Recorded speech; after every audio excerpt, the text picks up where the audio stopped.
I, Good morning, everyone. Thank you for tuning in to Xavier's Journey, where people are okay, God, here we go. Sorry, can we do this over?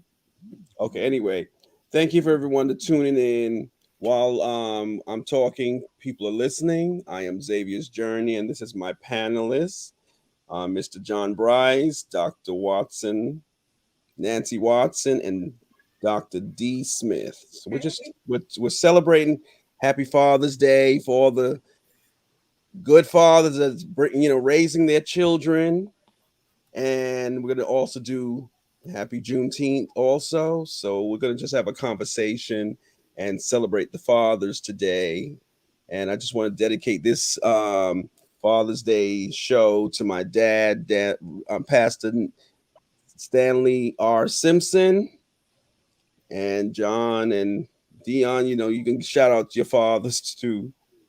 I shout out Bishop Howard Crosby. Oh, Yes, Bishop Eric Jones. well, and I shout out Deacon John Bryce. I'm actually a junior. Oh, nice. yeah, all right. Thank God.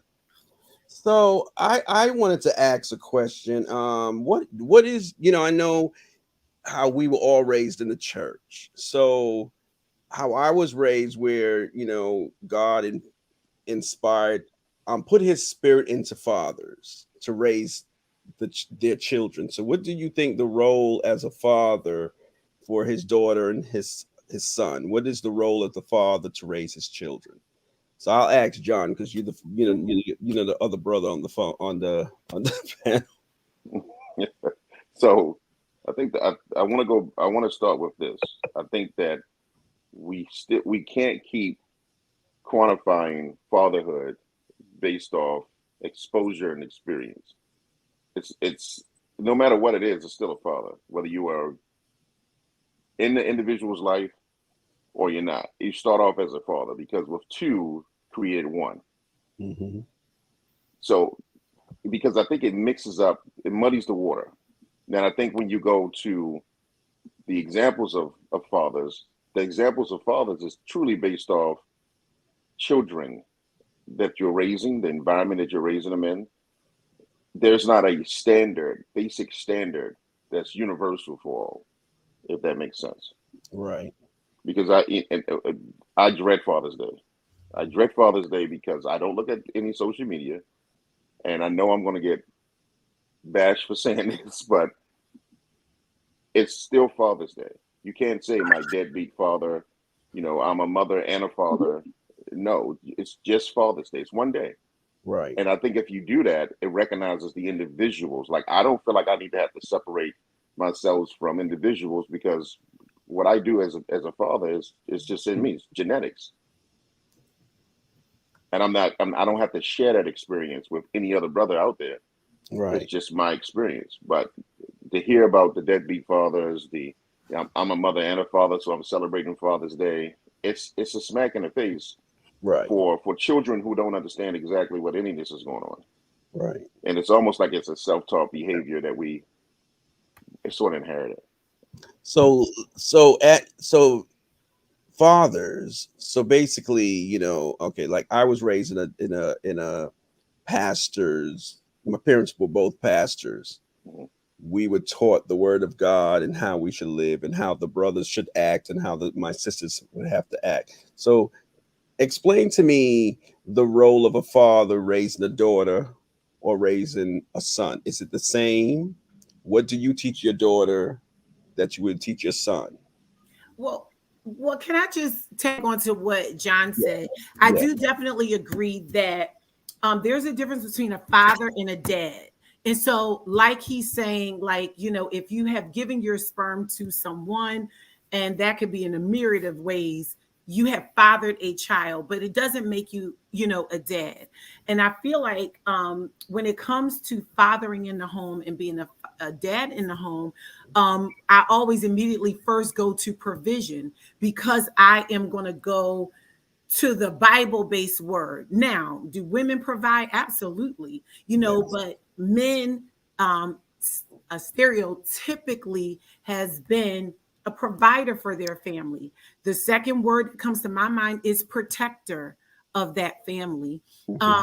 But what I like now is that we're asking fathers to do their own inner work so that they could be more than providers and protectors, but they can also be the generational curse breakers by their prayer life, by their emotional stability, by learning the skill of saying how they feel instead of acting out how they feel.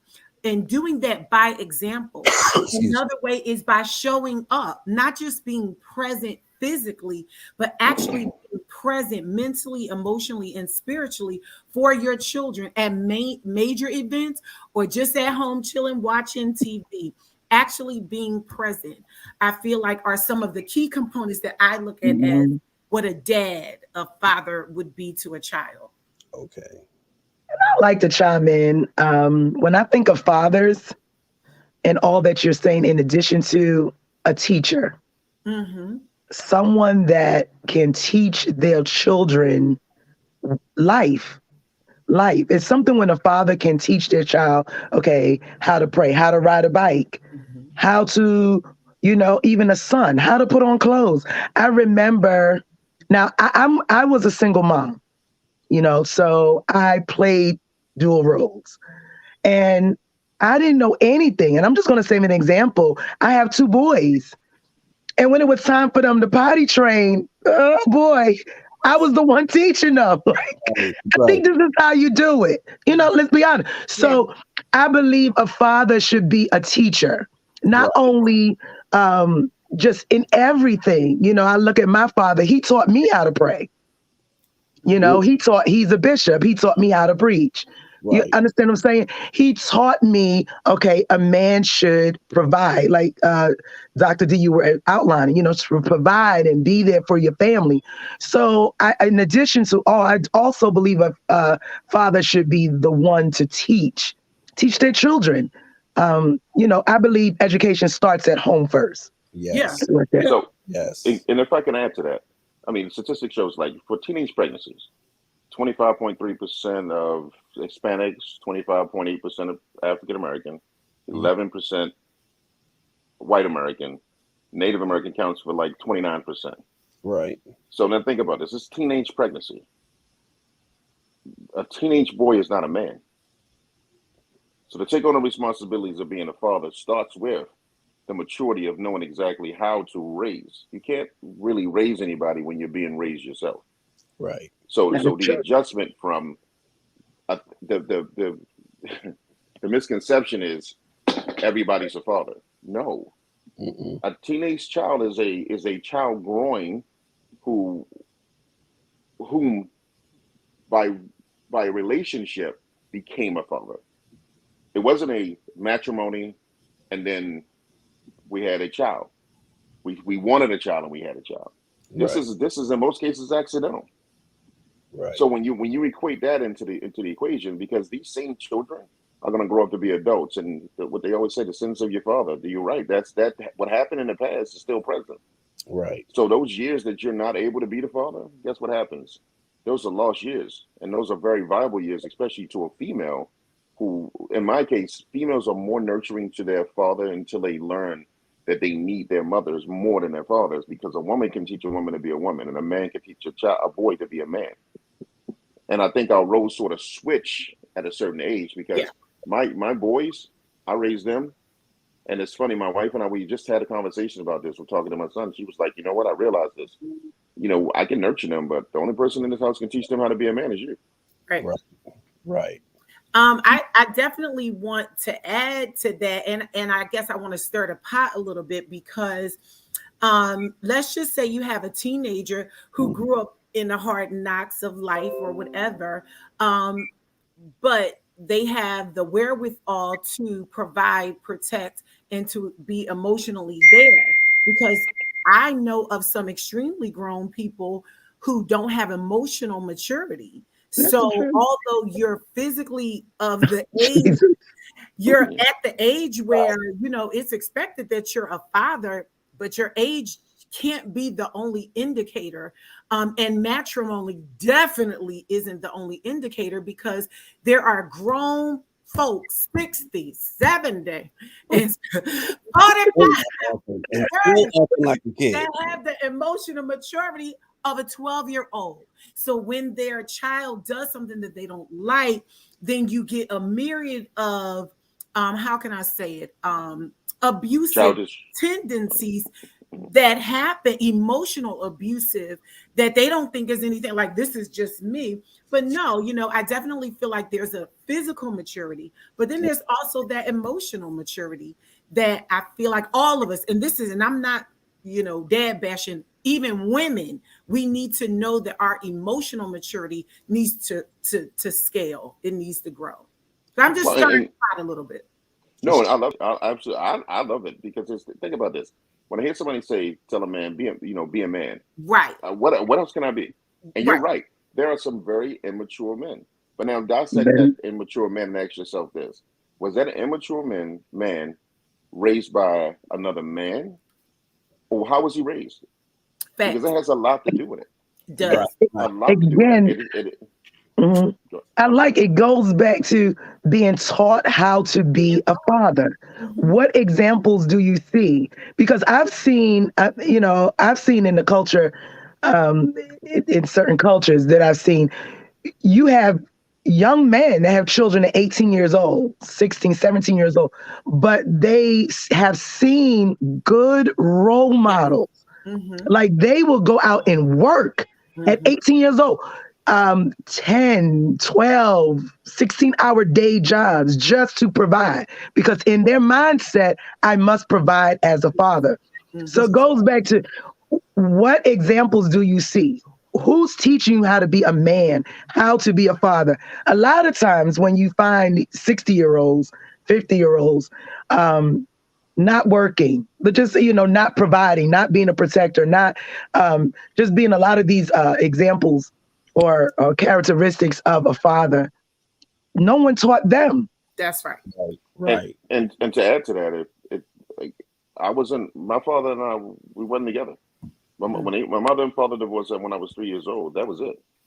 So my grandfather was like my step-in father figure. And it was ironic because they gave me so much support that my grandfather knew that I did not want to even see a picture of my father. Wow. He took every picture out of the house so that he respected my wishes. And you know what? At age 27, my wife actually contacted my father and said, "You know what? I think you need to talk to him." And I was like, "I don't know yet. I don't want to talk to him." And guess what? Since 27, every single Sunday at 8:00 sharp, every single Sunday we talk. Beautiful. And that's So important. I had a lot of self-teaching, but I had some people that I mimic around me that to me showed the definition of what a man felt, what it does. And I wanted it inside because I had that loss for having the presence of my father in my life at that time frame. And it's so funny. It's a short version. It's like when I went through cancer, 2012. I had a diagnosis, and when I say terrified, I was 40 something.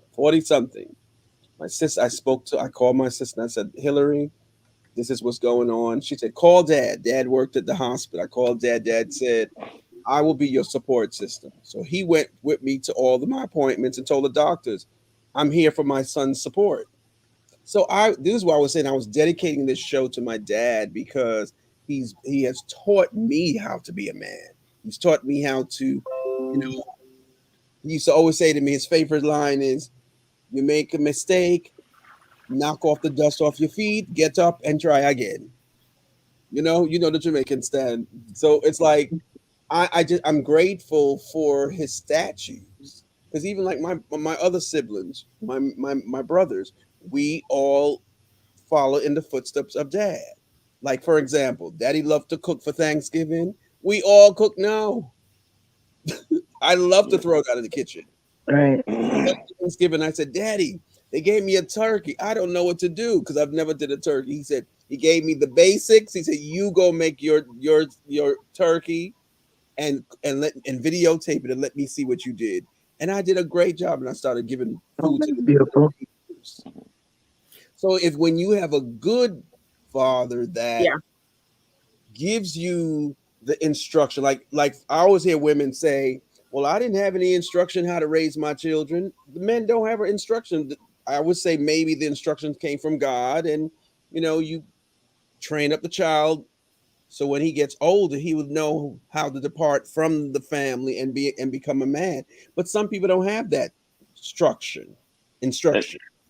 and I think we need Mhm. to talk to those individuals, because if I was listening to this and I'm a father that, I don't have a father in my life and I don't have a role model as a father in my life, it sort of still leaves me lost, because to have an example of a good father or to mimic a good father, I don't have. So what I think to those individuals, I'll say this: it starts with you.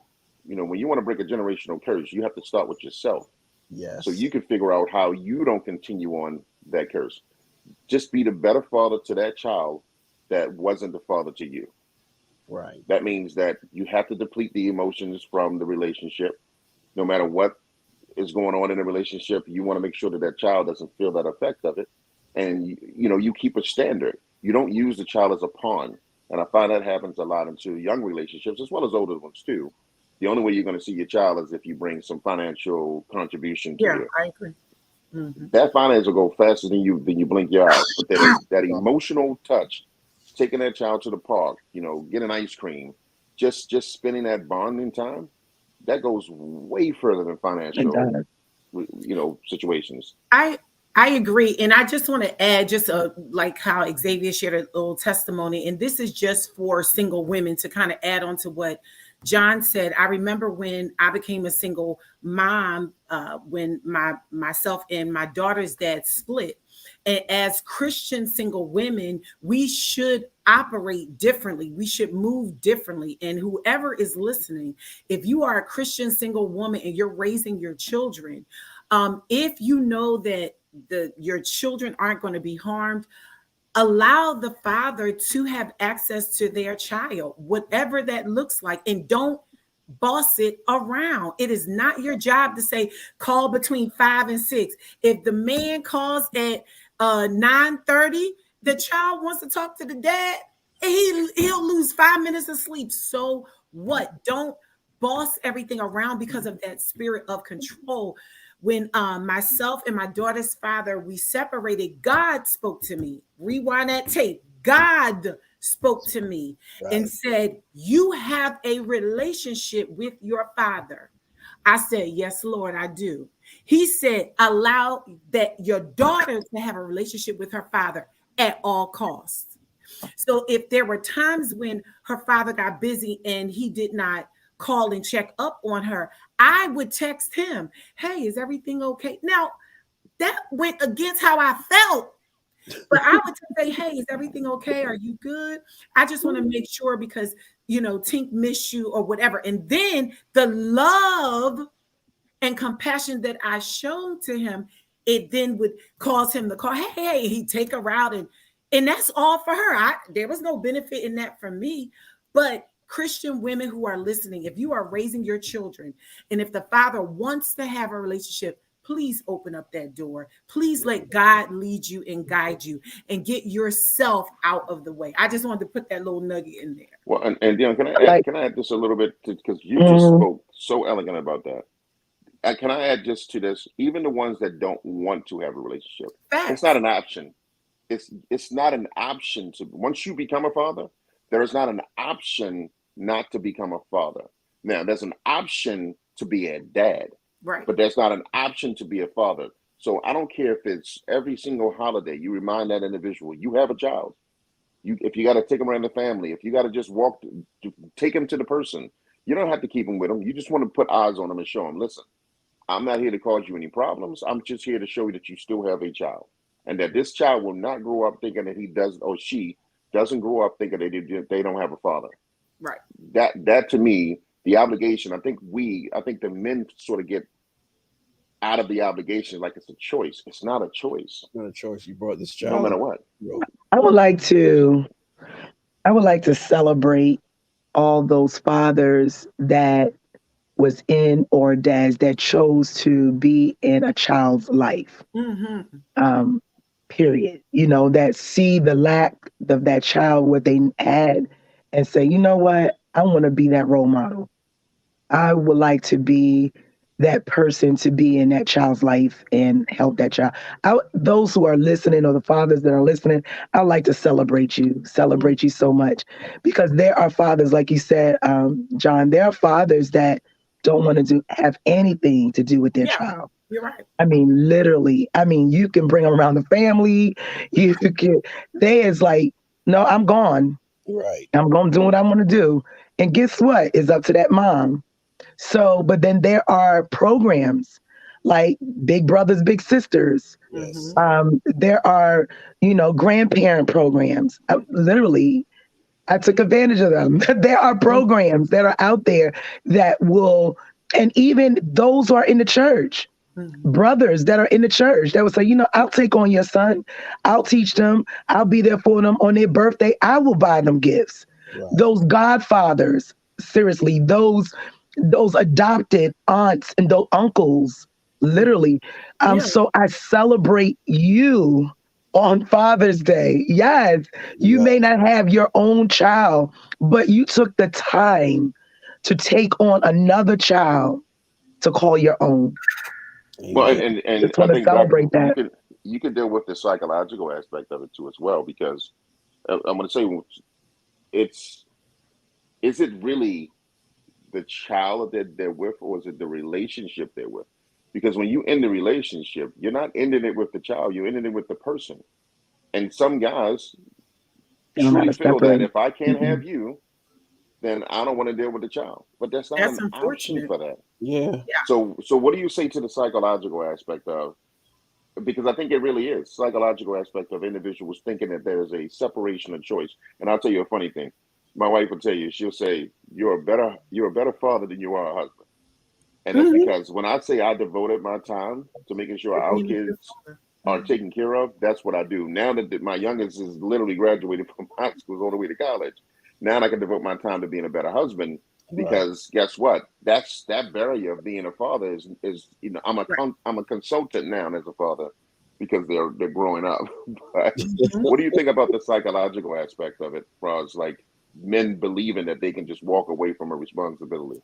So we're gonna, if I had to put a title on it, I would say they're in neglect and abandonment. And listen, that's a learned skill. It's a choice. It is a choice. Even though they gave sperm to produce, it's still a choice to stay. It's still a choice to engage. And sometimes that abandonment and neglect is just literally passed down.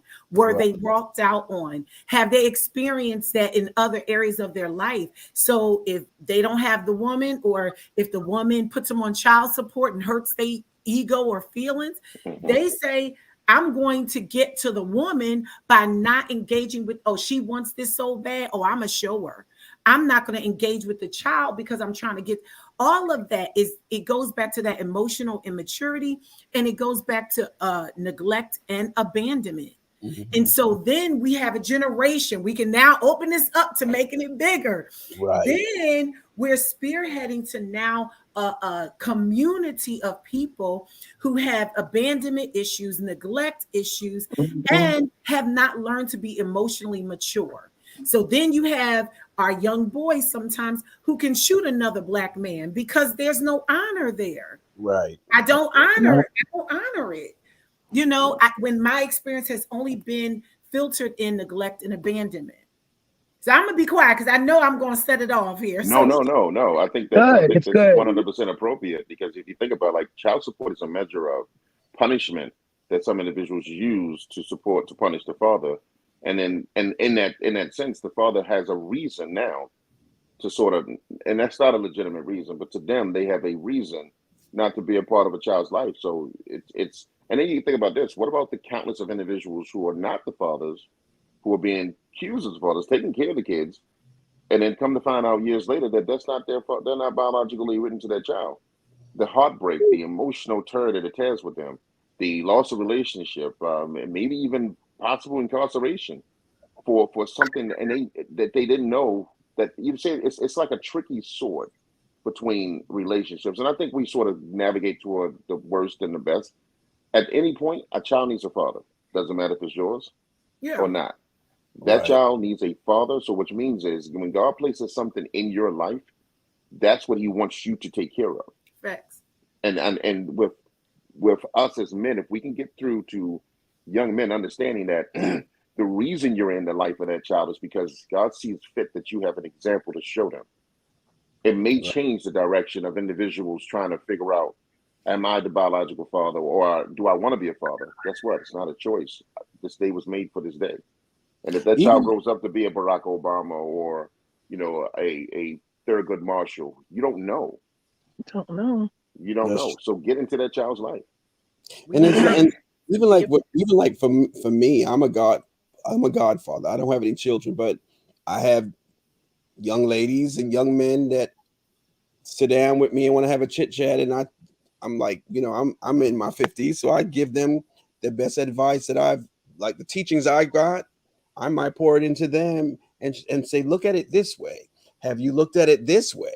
So I educate them how I should know my knowledge, and I pour into them, and then they say, wow, I didn't see it that way. So I'm glad that I'm have a lot of godchildren, some new godchildren, and I just thank God that we're able as men to pour into them. Even like the sisters too. Y'all pour into the men, young men, and I'm just grateful for that. And So so everyone, go ahead, John. One more question, one more I'm answer. sorry. I'm sorry. Go I into have the two of the Tuesday most powerful segment. women on this right here on this segment. And it Yes. just touched me just a second ago to realize that there's a question that hasn't been asked that I think that the majority of individuals will relate to more than anything in the world is. Can I Right. ask you both a question? How do you feel having to assume the role as primary guardian when a separation occurs? I think myself and Dr. Nancy, uh we walked a similar journey, but it was different. I think the outcomes were different. For me, I didn't ever really feel alone. I didn't feel, and like Dr. Nancy, I had my dad, and then my daughter's dad definitely engaged. So I didn't feel alone raising my daughter. He was a part. So I can say that he was a part. He provided. He did his part after the split. I will just add this little bit for Christian women. A lot of times, if you're raised in a strict holiness Pentecostal apostolic ministry, you're taught, keep your legs closed. I mean, we're adults, so I'm gonna say it how I say it. Keep your legs closed, don't have babies out of wedlock. And for some of us Christian women, we do that. But then we get married and have a failed marriage, and you're still a single mom. When you show up to fill out paperwork, they don't know if you had the baby. As when you still a single mom, and that was the disappointing thing. I said, Lord, this is still on me. That was the disappointing thing. But when it came to rearing her, I have to honestly say, to God be the glory. But I didn't feel like I was alone. What about you, Nancy? Well, my story was a little different. Right. Yes, we do share similar paths in terms of being in the church. Um, but I had 4 children, and I was married, and they were all with the same man. Unfortunately, we went our separate ways, got divorced, and that was it. That was it. It was similar to what John was saying in terms of he, if because he wasn't with me, then he's not with the children, which was very painful. So my journey as a single mom, it was traumatic for my children. So they had to deal with the trauma of not having an active father there. So it was painful. It was very painful, raising them every Father's Day, going to them being in elementary school, going to Dad for Donuts. It was me. Um, yeah, it was painful. So, and they didn't understand at the time, like why everybody got a dad and I don't. Yeah. And I say, well, it's just different. Some people, it's just different. It's different forms of a family. Right. Um, And you find yourself so making excuses for the absence of. yes, well, yeah, I was more. I told them the truth. I didn't hide anything from them. I just told them what it was. Then it came a point in their time in their life, that he wanted to be involved in their life, but they didn't want him. Yeah. You have to go through court. They was like, Mom, why do I have to go to court all the time? And it's because he wanted to see his children. And of course, you have to do court hearings and stuff. And they didn't want that. They didn't know him. Right. They didn't know him. And when he would come around, I remember a particular story. I would never forget it. My daughter was about 4 and he came to visit. And I went over his mother's house and I brought him. And my other daughter was like, Daddy. And my 4-year-old said, Daddy, and walked right past him. Just ran right past him. But she didn't know who he was. Right. And she would just, mocking her older sister. And I just thought it was so funny, but I would never forget that moment. And that was relationship. Now they're adults. Yeah. They know who he is. They How have. does it affect them? How do you think that it affect them growing up like that without the presence of as adults? And a lot, like I said, little different areas of where a child will grow up. So, like my son did sports.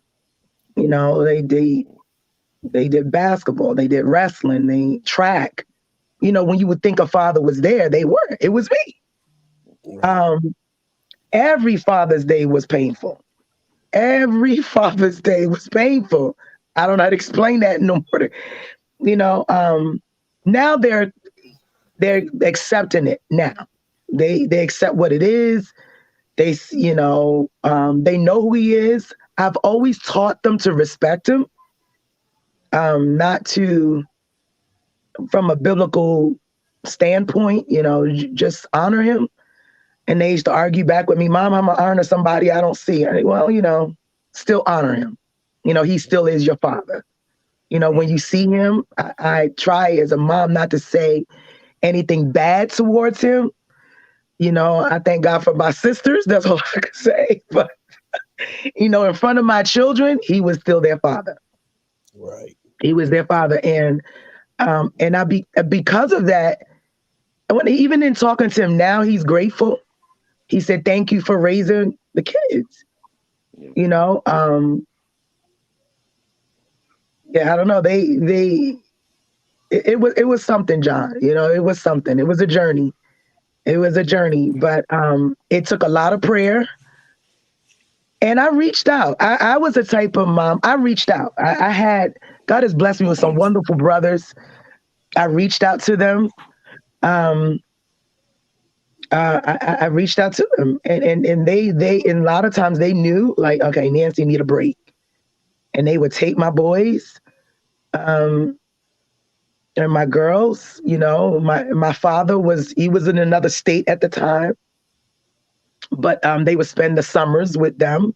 So they received that father role model in some sense, but actually being in the home was not there. It was tough. And I think that's the essence of the whole conversation when what we talked about is because some people just don't understand what it really looks like at the middle part of raising children.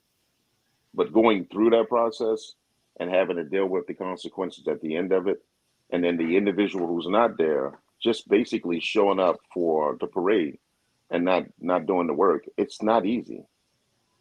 It's not easy at all. So I commend you. I commend both of you guys for that. Thank you. And we'll Did we lose our host? Xavier will be back.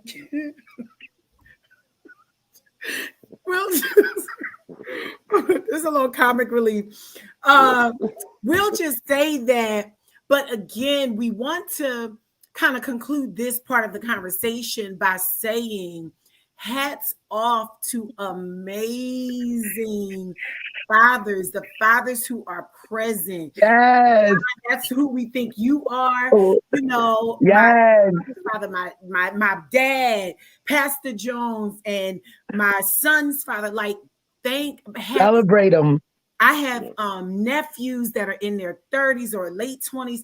They are amazing fathers. Like, I just want to say thank you because your role is so necessary. It's so important to both their daughters and their sons. So, Xavier, Xavier, what happened, friend? I don't know. I was sitting here talking, and it just went. My laptop just went off on me. Okay. We recovered. We gotta enjoy this laugh, y'all. I just tell you, we just gotta enjoy this laugh. I just didn't want me to be. I'm sitting here typing something to go on the next segment, and my laptop just restarted itself. You know what it was? Your laptop actually went on strike for Juneteenth. Yes. So it went on strike. It said, "I am not working today." Yes, it is. So we can. But so that means while that I was going, it was still recording. Yes. Yes, it was. Thank God, because I thought I lost. So let's go into Juneteenth. What is really the Juneteenth name? Oh wow! Whoa! Emancipation. Right. Can I be honest with y'all? Listen, I'm just gonna be honest. When I was growing up, I didn't hear about Juneteenth. That's right. And I was in New York City, grew up in Harlem African American station, literally, and I did not hear about Juneteenth at all. They even taught Black history. I'm being honest. They taught Black history in school. I mean, I went to predominantly African American school from elementary school on up, even college, the HBCU. And I think a lot of it had to do with Texas, because it was originated in Texas. Yes. That it was, even in textbooks was probably would indicate that Juneteenth, a Texas recognized independence for African Americans. But because of that, it didn't become a northern, like most of us were northern raised, born and raised. Yeah. We're Nancy and I were Jamaicans. We wasn't raised that we knew about history. That's even worse. I found out about Juneteenth actually when I was in the military, and one of my shipmates was actually from Texas, and it was Juneteenth. He was like, "I'm celebrating Juneteenth." I said, "Dude, what is that?" And he looked at me like, "You don't know what that is?" Oh wow! So in my ignorance, I learned knowledge. You know, and it's now being recognized, of course, federally. So I think that it's getting a lot of more movement with it. But at the end of the day, it's a separation between African American independence and American independence. Mm-hmm. And that's going to be the fight for the future. I believe that individuals are going to try to make it look like, well, you want your own independence? Yes, we want our own independence. First of all, we didn't want to be enslaved. Celebrate. Yes, all the. And even now, there are only a few states that really acknowledge it as a holiday. Yeah. Even now, it's not many. I know Maryland is one, Georgia. New York. You know, it's about 6 of those. Sorry. Well, then again, let me take that back. And maybe more red states that recognize it than blue states, because Texas is a red state and Georgia. Yeah. Okay. And they still recognize it, which means that the population is being heard. Mm-hmm. But if you take that into account for a lot of different places, and it doesn't matter to some people. That some areas it might not matter. Colorado, it might not matter. Utah, it might not matter. But it should matter to those who matters, which is us. And we're going to have to fight for it to be a day to celebrate. If it's not for us to celebrate, but for our children and legacy to celebrate. Right. And they even said that it's not even acknowledged in California as official holiday state. Mm-hmm. Wow. I mean, it's something. But Cinco de Mayo is. But I'm sorry. Yes. Right. That's because drinking is associated with it. That's just like St. Patrick's Day. That's because people can drink. Right. It's drinking is associated with it. So, but I do believe that we're on the cusp of this holiday being an actual holiday for all states, and the celebrations will get larger. I'm glad that we're now talking about it. I'm glad that our African Americanism is being celebrated, and it's starting with us, that we are honoring who we are and where we've come from. So I think if we do more of that, this is going to be a real national holiday. So do you think it would be overshadowed? And Xavier, you probably can answer this with clearness. I'm a big believer that if celebrations, you need to look at 4th of July. The 4th of July is celebrated in the only month that it's celebrated in. There are no other holidays that are celebrated if you count flag days and all the rest of the holidays that may be associated. But think about this now. This is not only Juneteenth in this month, but it's also Pride Month too as well. Right. What happens that it's overshadowed by one celebration than the other, or can it be combined as or can it be individualized as its own individual holiday and still exist throughout time? Well, it's like Martin Luther King. His actual birthday is the 15th, and whenever that Monday, so say his birthday, his actual birthday is the 15th, and it's a Friday. So the holiday would be the Monday where everybody get off and that everyone gets paid for Martin Luther King. I'm not sure if they might give you the holiday off, but I don't know if they're paying you for the holiday. Well, it might be like the Martin Luther King. You get President's Day or Martin Luther King Day off. Right. You don't get both. So you can observe one or you can work for the other. They may do that, but it's gonna be I'm looking forward to seeing this debate down the line on the page. Same here, because even like I didn't even realize Father's Day and Juneteenth fell on the same day. I was like, oh my God, for real? So then just imagine if Pride was the 19th, we would be celebrating 3 holidays. The same one day. Happy Pride. Right. Happy Pride. But what you were saying, John, so you think that I think it'll get its recognition. I think it will. The fact that they made it a federal holiday, gave it a lot more power. Now, what we have to do is, as African Americans, we got to learn how to celebrate ourselves. We're not waiting for somebody else to celebrate us, because at the end of the day, if this is our independence, then let's celebrate our independence. We are a viable spending power in the United States of America. Yes, we are. If we spend our money on, and I'm not trying to divide the country, I'm just speaking in general. If we spend money on the 4th, like we did we spend money on the 19th, like we do on the 4th, you will get heard. Trust me. Oh, yeah. Our money is power, absolutely. But and not only that, again, I always say, I feel like we set so many trends. We are the trendsetters. We are the culture. And so if we celebrate, if we create parades, if we create platforms, concerts, everybody's going to want to be a part of it. I mean, we are the stuff. Yes. It is what it is. We got the heat. We got the juice.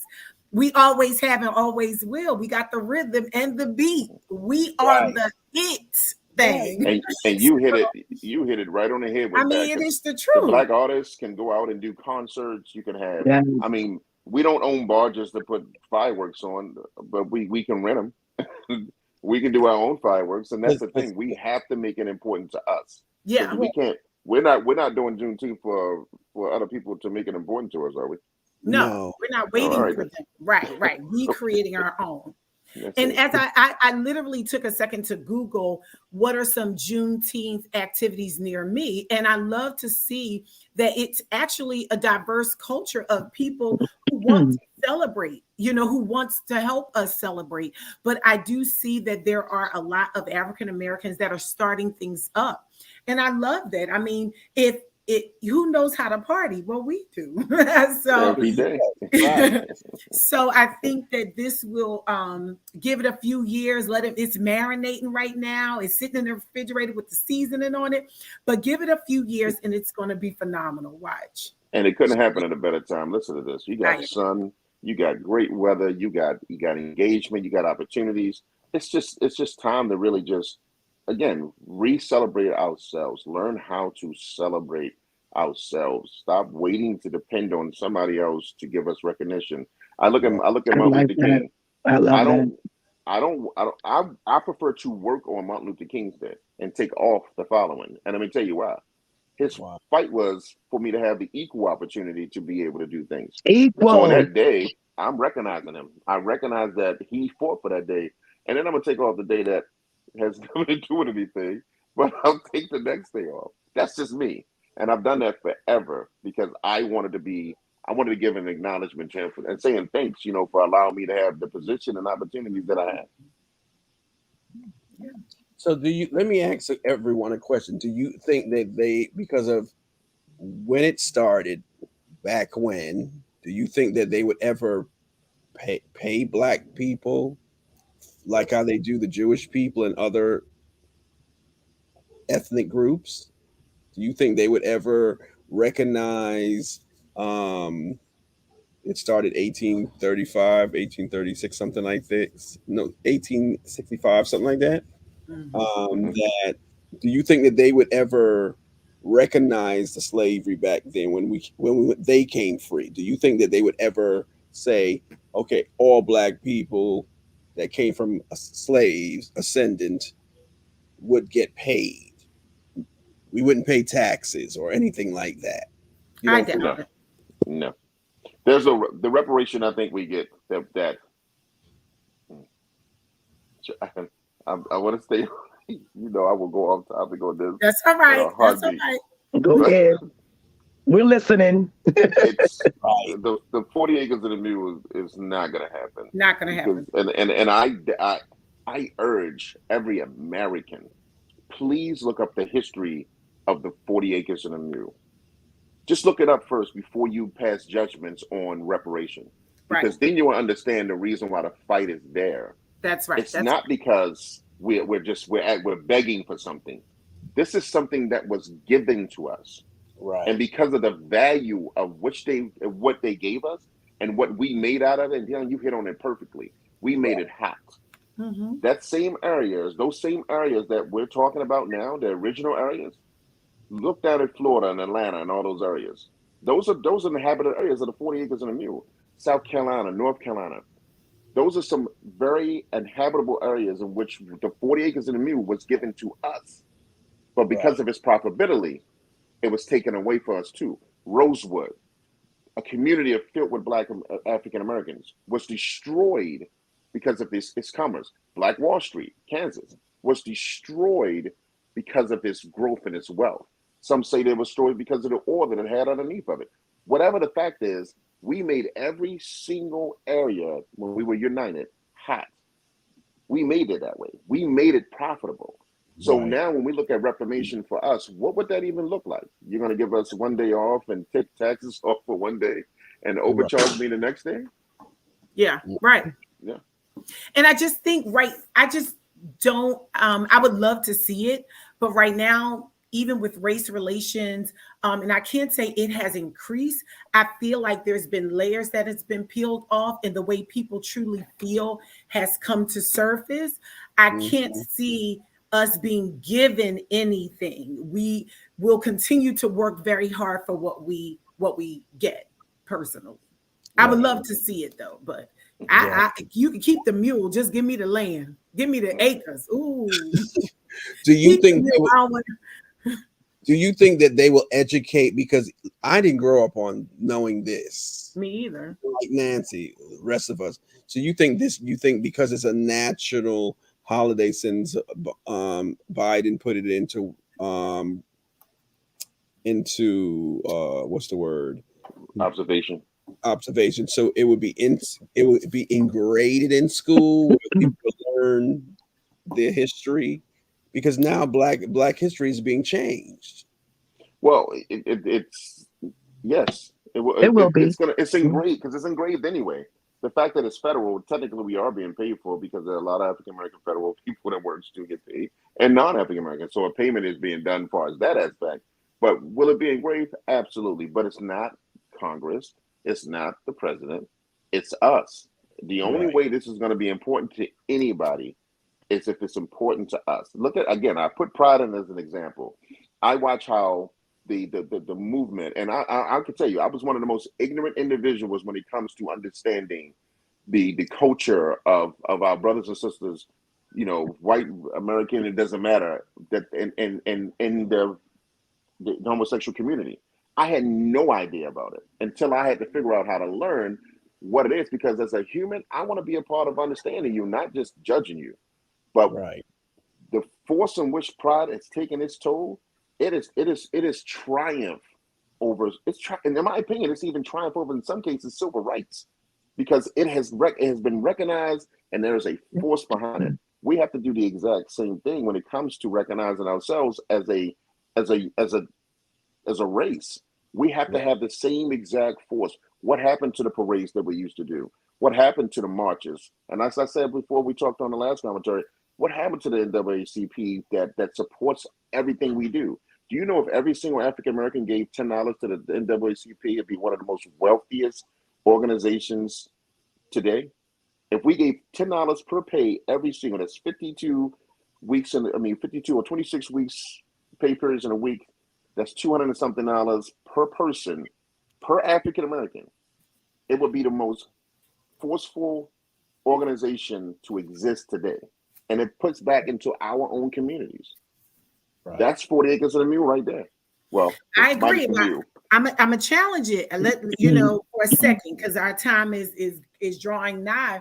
I wonder if the reason why we don't get behind some of those larger organizations is because of mistrust, and because of fear of mishandling funds, and the fear of when my son was incarcerated or my son was accused of murder, I needed the NAACP to back me up, and no one showed up for me. So it does get a little, and I'm not saying it's right or wrong. I'm just saying maybe, that could be some of the barriers that we would see if we tried to implement something like, hey guys, why don't we all give to this organization? Yeah. And that's community oversight is the key. It's having individuals that are rotating throughout that community oversight too as well, so it doesn't come stagnant. I think the longer you stay stagnant, the more you can be corrupt. And that's even the positions and of power. The longer you stay in power, the easier you to be corrupt. Mm-hmm. But I think if the oversight is there consistently, that we will have an opportunity to actually sort of weigh away. Will it go away completely? No. Right. Most of our historically Black colleges are not being destroyed because of not being funded. It's being destroyed because of misuse or misappropriation of funds. Facts. Right. Mm-hmm. So, yeah, it was a good conversation.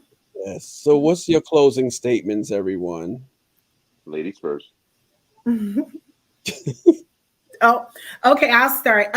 Again, just to reflect back on Father's Day, I just want to say to all the fathers, thank you. Thank you for your time, your effort, your finances, your protection, and to the fathers who actually have fun with your kids. And I just want to encourage somebody, don't spend all your time working. Sometimes the kids just need you to have fun with your children. We want to say thank you. Thank you for showing up for them, because you help build an amazing community if you invest in healthy children. So thank you, thank you, thank you. My name is Dr. Dion Smith.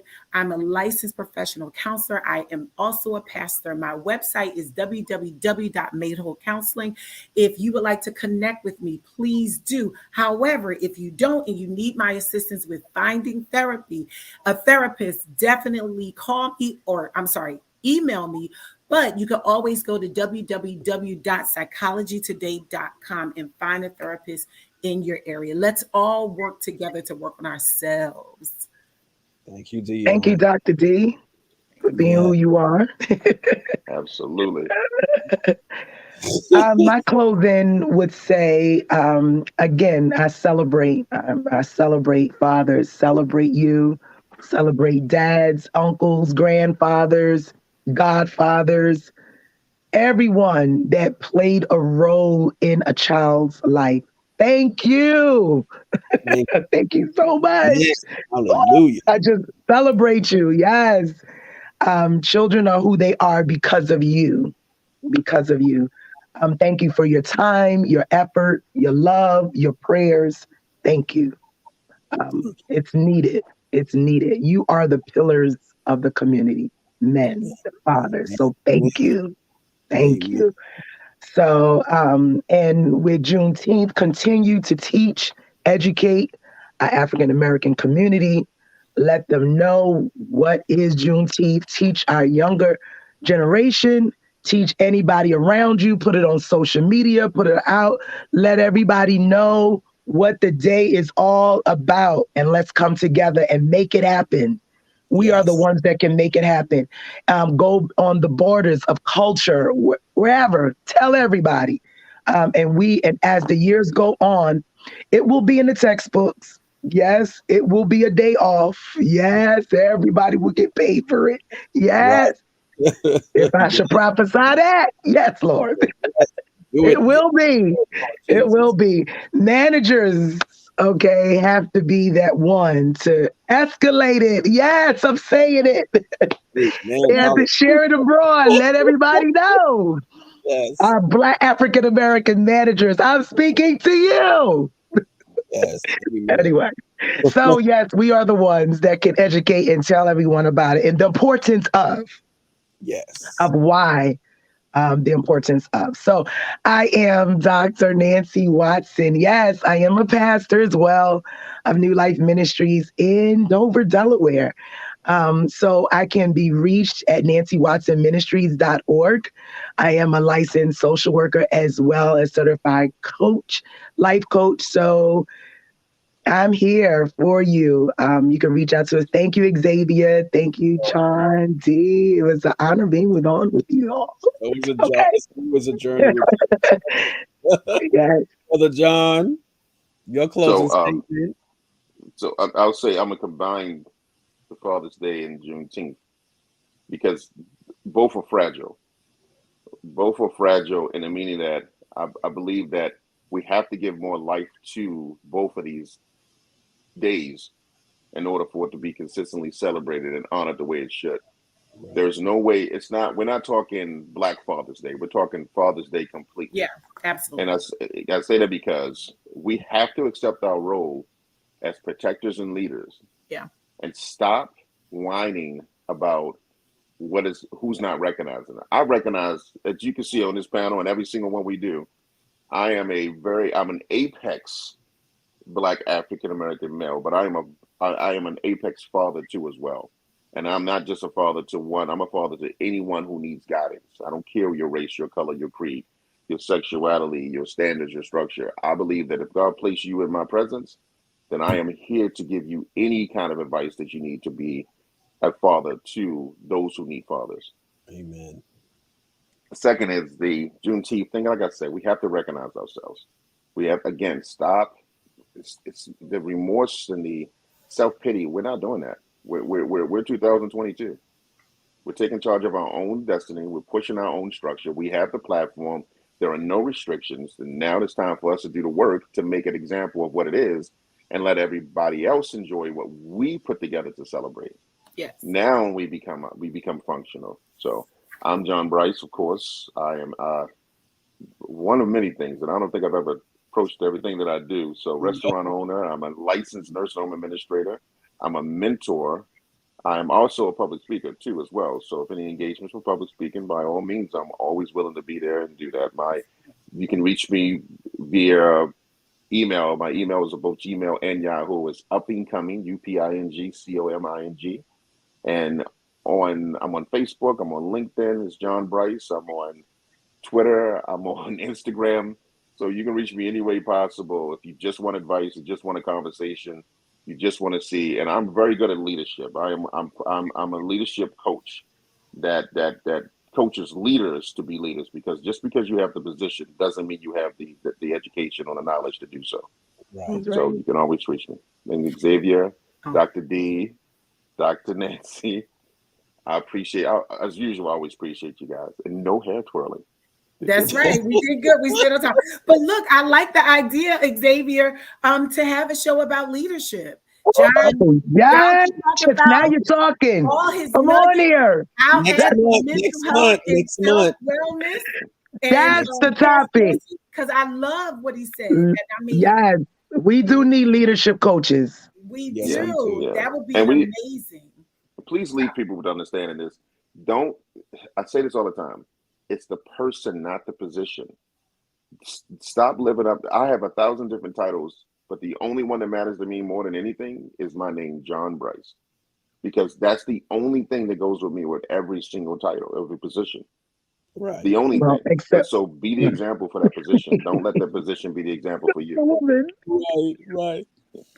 Well, everyone, thank you I so was about much. to go somewhere, but okay, yes. But if you have to, I want to hear it. I want to hear it. Lord, well, he said, the only thing that goes with you, to y'all, is like Nancy.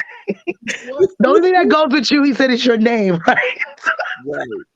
I said, except for women. We changed our names. Anyway, that's another topic. We gonna pray. That's true. We changed our. Honey, we could be. Listen. We- So Anyway. listen, you become, but that's what they say. The time behind every great man is a greater woman, and that's the hidden shadow of making that name. You're making that name more powerful by your presence. Oh, wait a minute, John. Okay, wait. I'm sorry. Hold Come on. on, Auntie. Hold on. Hold Did he say this on purpose, studio audience? Yes, Did he you did. say behind? I know you didn't say behind. See, You didn't there say we go. behind in There we 2020. go. You There we stand go. with your Don't man. do that. No, This No, is I'm so sorry good. because Stop. according Hold to up. the scripture, See? no, I'm gonna finish my statement. According to the scripture, we would not take it from your back. We would take it from your rib cage. And the last time I checked, it was on the left or it was on the right, but it wasn't. God. Praise God. So you didn't. We don't stand behind you, man of God. We stand with you. With you. God Yes. bless you. The church finger goes up. And I'll say this: leadership has one role, and you cannot. It can't be an oxymoron. Leadership has one role. You cannot, in one statement, ask me to be a protector and provider, and be beside you because I can't protect you. Listen to me.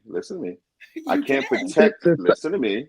I can't protect you if you're right next to me. I need to protect you from all angles. You got my back, so that nobody gets in front of you to have you. I'm going to take the first shot. We But if are they're the weaker shouting over vessel in terms of that. Xavier, you need to press a part 2 on this because I think this right here, I'm telling you, I'm gonna take this that. right here, Look, you see them men up there? You see them men? this We get it to now. See, Look, come on. this right here, Xavier. Listen. this is what Now, I I believe, Dion, I hear, can I just chime in just a little bit? Now, I do believe that the spiritual context in terms of where we, how we were developed. Yes. 100%. And the Bible also talks about we are the weaker vessel. So I do believe that the men have a presence. Okay, D, I know she's going to take me, but they do have a presence, a stronger presence than a female. A lot of females may disagree with me. I know you are. I know you are, women. I know you are. I know you are. But listen, I agree with that. Also, we are the weaker vessel. It doesn't mean that we're weaker in terms of character. Okay? I'm not talking about that, but in terms of strength, we are. Okay, I'm going to pull back. Dr. D is looking at me like physically. Dr. D is looking at me like I am because the words in the Bible also were translated and transliterated, right? So we have to make sure that we are defining whatever that weaker word. We need to get that original text to see what specific definition is attached to that. I agree. Physically, we bear children. We are physically less strong. That is all. No. Physically, we No. are Listen, there is no you no. cannot allow I'm me to finish. Wait, let him finish, Dr. John. Let him finish. We are less strong. Xavier, Wait a minute. I want to be clear that I don't consider myself a feminist, and I actually have a lot more traditional values than most feminists. However, I absolutely would like a man to be my protector, but I am also his protector. We can't just look at physical strength in the area of protection. Women have a sixth sense. Hold it. I am not done because y'all got me riled up. No, I do agree. Go ahead, dear. Let her go. Let her go. Go ahead. Men, you think of how we were originally brought into this world. The man had to use whatever he had to kill food to bring it to the home. The women prepare it. I get that. But women, almost not only in humans, but in animals, we have a sixth sense that is just as needed as your physical strength, meaning we are your eyes. We literally are your eyes. Right. Literally. Why? Because that was designed to keep our young safe. God gave, see, we use our sixth sense now to track y'all cheating. Okay.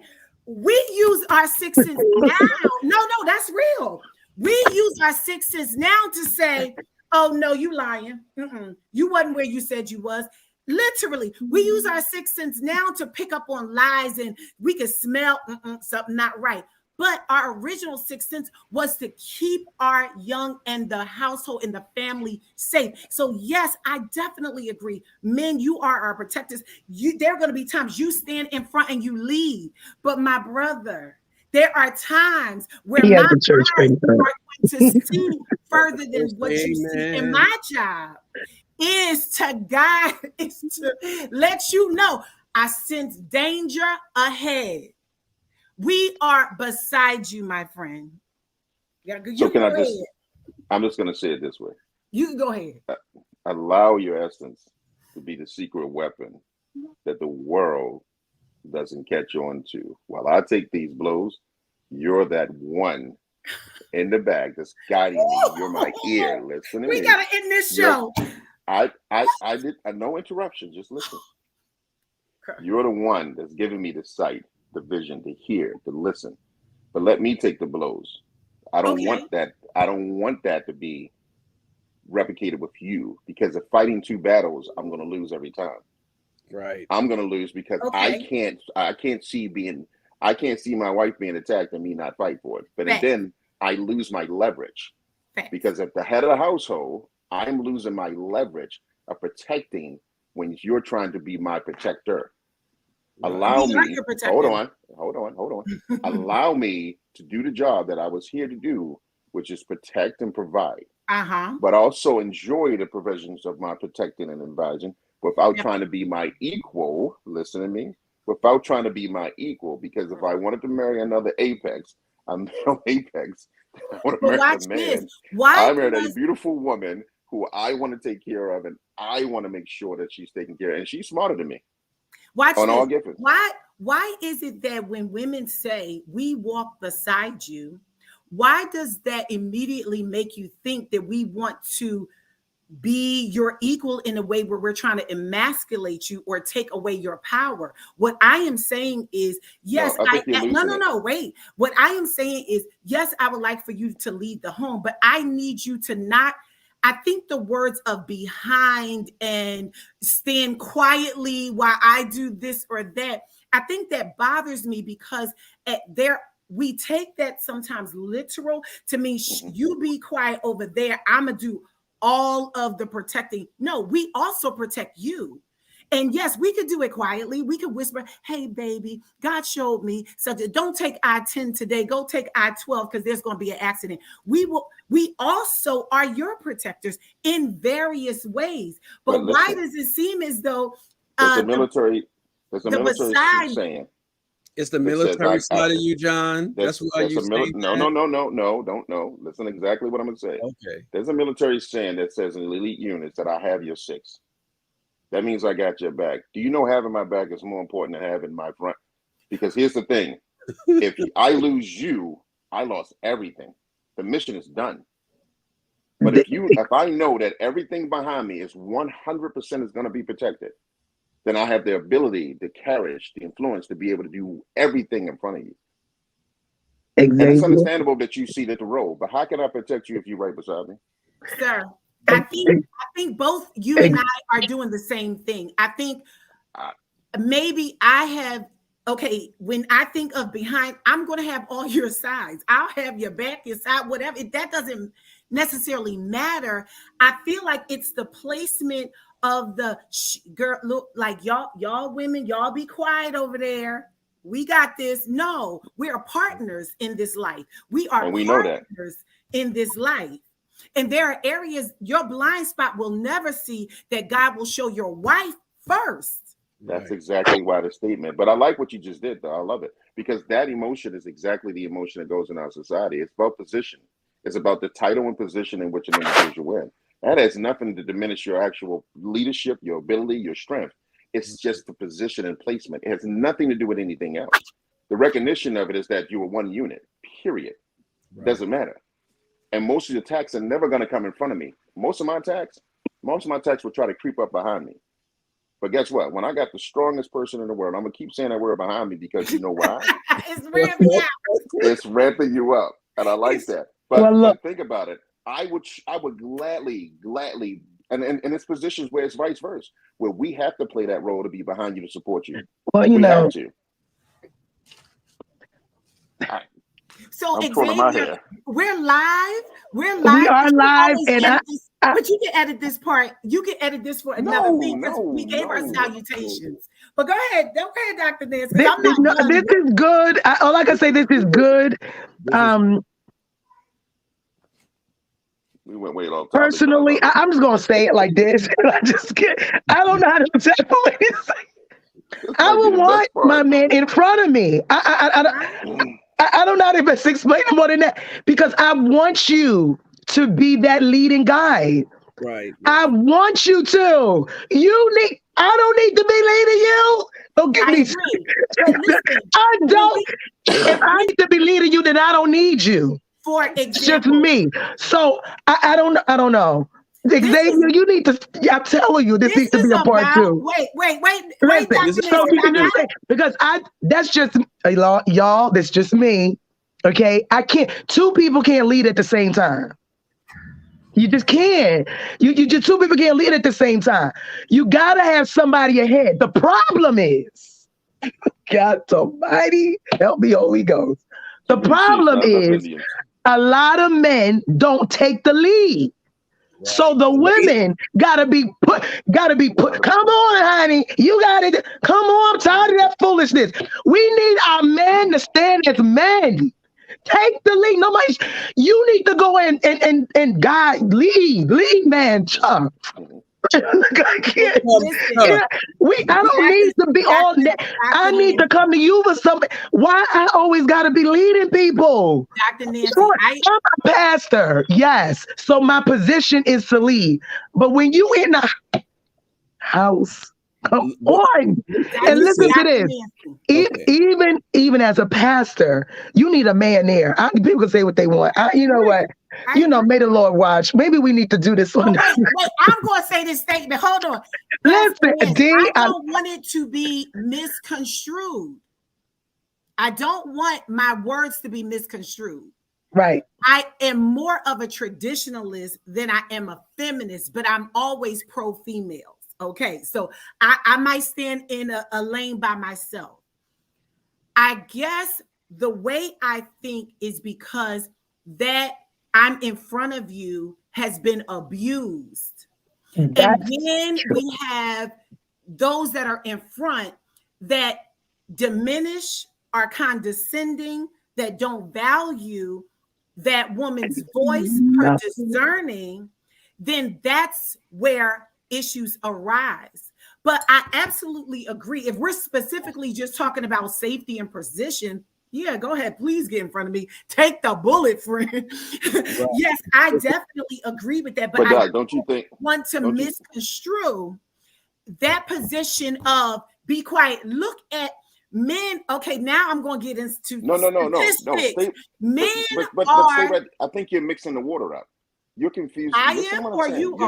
You're mixing the water up with the fact of mature men and men. It's a difference. And why would you stay in a relationship where you're not valued in the first place? Oh, Because listen, if you're in a, hold on, America, listen to me. come on. If you're in a relationship where you know I'll that take person this is to taking another over level. your credit or just won't let you be a part of that relationship, then the choice is yours. But when you're in that fabric of a relationship where that person is just you're equally yoked, then there's no question about the maturity level. This is a mix of conversation, ma'am. Sir, can I'm I listening. say this? What we aren't going to do is we're not going to make it so it's just an individualized situation. If you look at, and I'm a lower my voice because I know I can get hyped. When you look at America, women are paid at a lower rate for the same exact work. America and other countries are by far abusing women way more, abusing their power. Sexual harassment is definitely where most of the time is where women are victimized. We literally just came through the Me Too movement, where women historically held secrets for years to protect powerful men who were just taken down. So we're not going to make it seem like, oh, if you're in an abusive relationship and you're not valued, leave. No, this is the culture. Like, don't act like, now, if we're going to highlight the problems in our African American culture, you got to talk about the culture of how women are marginalized, sexualized, but not honored. We are just getting to the point.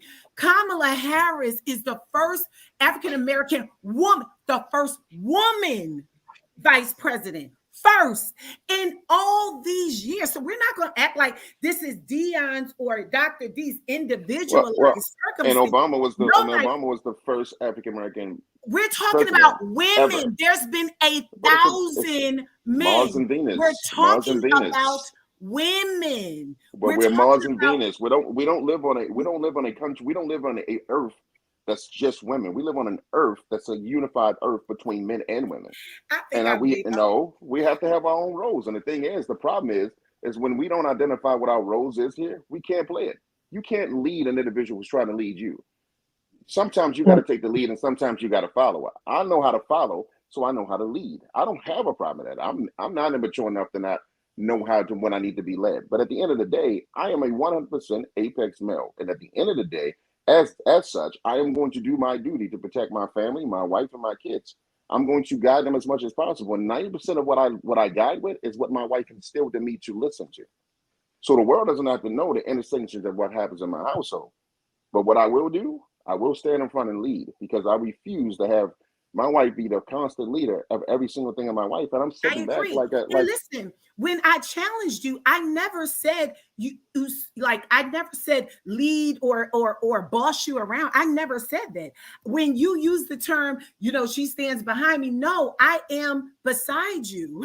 And I'm beside you in theory. In position, sure, it's take the front, take the bullet. I don't care. Stand in front of me. You can stand on my head. I don't care.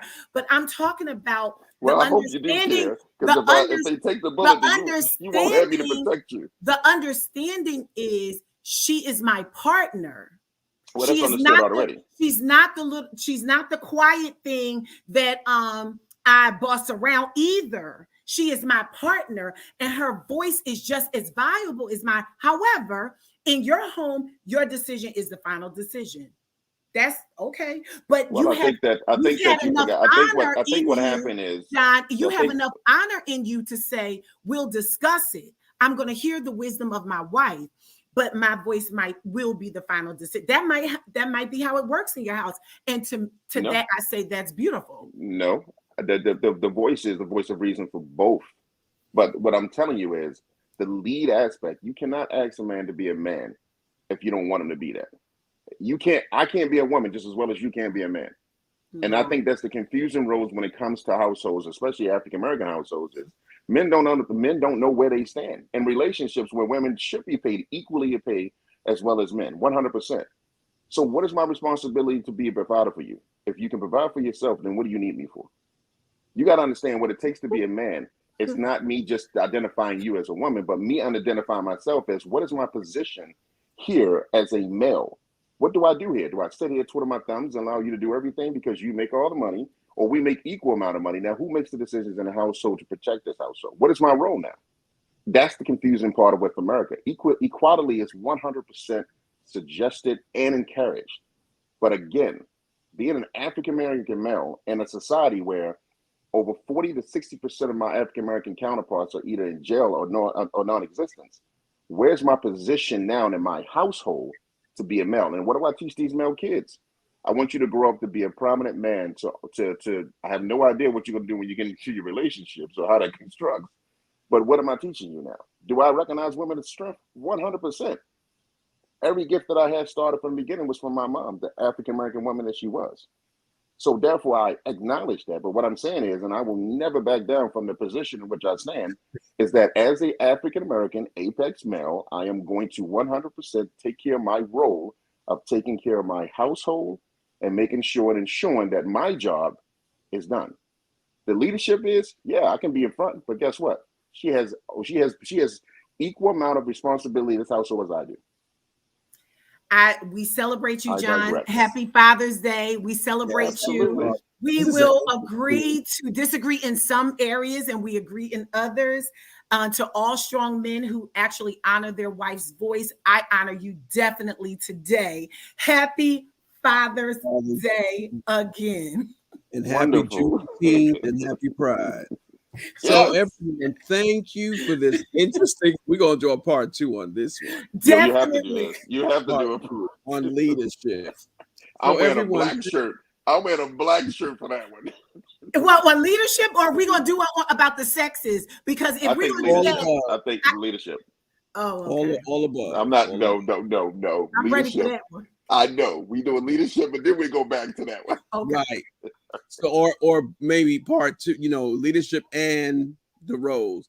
So, everyone, thank you for tuning in. This will be aired Father's Day to celebrate Father's Day, Juneteenth, and I also put Happy Pride because we're not coming on until next month. Anyway, but I thank everyone for tuning in. It was an interesting conversation with the whole panel. Absolutely interesting. Thank you so much for tuning in.